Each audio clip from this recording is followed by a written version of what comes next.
Abanyarwanda benshi bakunze kuganira bakagirana inama aho bakunze kuvuga bati kwihangana bitera kunesha, gira neza ineza uzayisanga imbere, uwihangana akageza ku minsi y'imperuka azagororerwa n'andi masomo menshi y'inkomezi.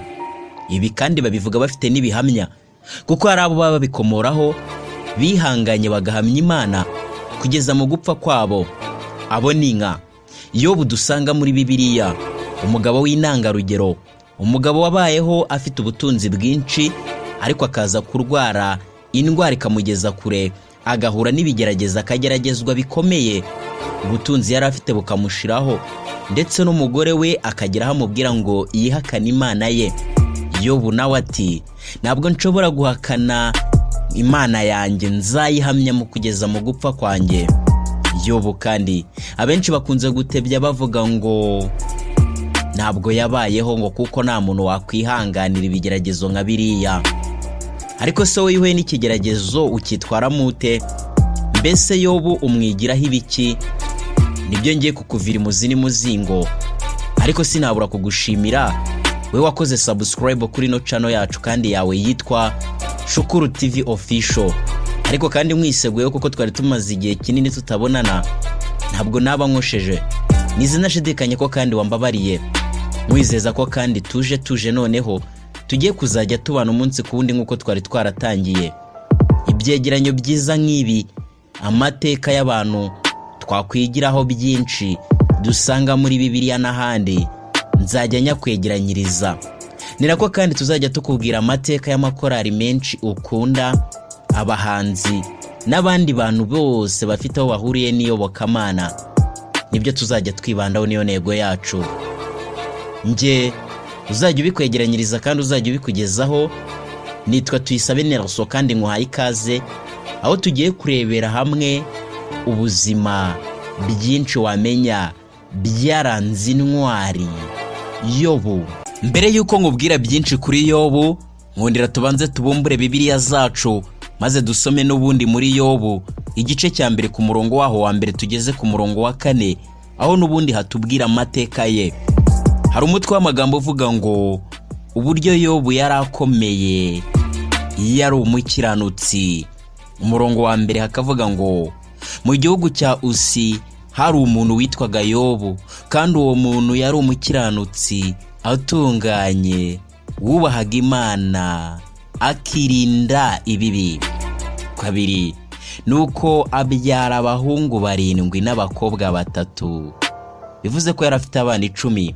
Ku murongo wa 3 haravuga hati kandi yaratunze intama 7,000 n'ingamiya 3,000 n'amapfizi 1,000 yo guhinga n'indogobe z'ingore 500 n'abagaragu benshi cyane. Uwo muntu yari akomeye kuruta abantu bose b'iburasirazuba. Amena kubw'amasomo meza dutangiriyeho atubwira Yobu n'ubundi tugiye kuganiraho. Ahubwo reka dutangire twibaza duti Yobu yari muntu ki? Hari umugabo witwaga Yobu wari utuye mu gihugu cya Usi, yasengaga Imana cyangwa se Yehova, kandi yari umukire cyane, afite abana benshi, yagiraga neza agafasha abakene n'abapfakazi n'imfubyi. Ariko se kuba yarakoraga ibyiza bisobanura ko nta kibazo na kimwe yari kuzahura nacyo? Nubwo Yobu atarabizi, Satani yaramwitegerezaga. Imana cyangwa se Yehova yabajije Satani ati ese witegereje umugaragu wanjye Yobu? Nta muntu uhwanye nawe mu isi, aranyumvira kandi akora ibyiza. Satani yashubije Yehova cyangwa se Imana ati Yobu arakumvira nyine, uramurinda kandi ukamuha umugisha, wamuhaye isambu, umuha amatungo, bimwake byose maze urebe ko atareka kugusenga. Yehova cyangwa Imana yaramubwiye ati genda ugerageze Yobu, ariko ntiwemerewe kumwica. Ikibazo kiragira giti kuki Yehova cyangwa Imana yemeye ko Satani agerageza Yobu? Igisubizo yari yiringiye ko Yobu atazatsindwa n'ibyo bigeragezo. Satani yatangiye guteza Yobu ibyago bitandukanye. Yabanje kohereza abantu bitwaga abasheba biba inka ze Yobu n'indogobe ze. Hanyuma umuriro watwitse intama ze zose. Abandi bantu bitwaga abakerudiya bibye ingamiya ze. Abagaragu baragiraga amatungo ye nabo barishwe. Hanyuma yumvise inkuru y'incamugongo, yumvise ko n'abana be bari bari mu birori, inzu ikabagaho bagapfa bose. Yobu yarababaye cyane, ariko yakomeje gusenga Imana. Satani yashakaga ko Yobu arushaho kubabara cyane. Yatumye arwara ibibyimbo umubiri wose kandi byaramubabazaga cyane. Yobu ntiyari azi impamvu ibyo bintu byose byamugeragaho, nyamara yakomeje gusenga Imana. Imana yitegerezaga ibyo byose kandi yashimishijwe cyane nuko Yobu yitwaraga. Hanyuma Satani yohereza abagabo 3 ngo bajye kugerageza Yobu.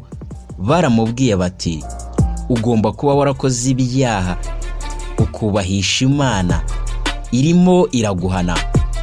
Yobu yarababwiye ati, nta kibi nakoze. Icyakora nyuma yaho yatangiye gutekereza ko Imana ariyo yamutezaga ibyo bibazo, maze avuga ko yamurenganyaga. Umusore witwaga Elihu yarateze amatwi acecetse. Hanyuma yarababwiye ati, ibyo mwavuze byose ni ibinyoma. Yehova arakomeye cyane kuruta uko dushobora kubyumva. Ntashobora gukora ikintu kibi, abona ibintu byose kandi afasha abantu gukemura ibibazo byabo. Hanyuma Yehova yabajije Yobu, aramubaza ati, igihe naremaga ijuru n'isi wari he? Kuki uvuga ko nkurenganya? Wowe urivugira gusa, ariko nuzi uko ibintu byagenze. Yobu yemeye ko yakosheje, maze aravuga ati, naribeshye, nari numvise ibyawe, ariko noneho ubu ndakumenye by'ukuri. Nta cyakunanira, mbabajwe n'ibyo navuze. Ibyo bigeragezo birangiye, Imana yakijije Yobu indwara, imuha ibirenze ibyo yari atunze mbere. Yobu yabayeho igihe kinini kandi yishimye. Imana yamuhaye imigisha kuko yari yaramwumviye no mu bihe bigoye. Ese nawe uzigana Yobu ukomeze gusenga Imana nubwo ibintu byahinduka?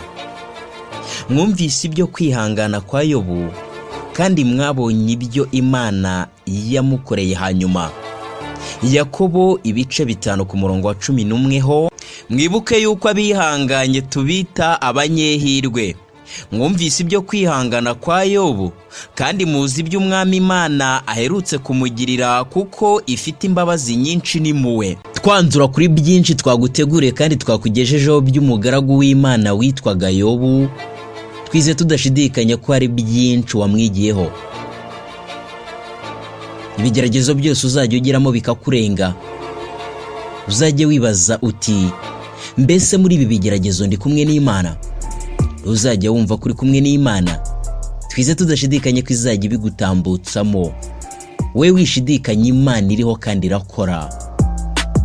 Turagushimiye wabanye natwe ukadutiza yombi. Ibiganiro nk'ibi nakagaruka. Aha waruri ni kuri Shukuru TV Official. Turagushimiye cyane. Mwari kumwe na Twisabe Nerso kubwa Shukuru TV Official.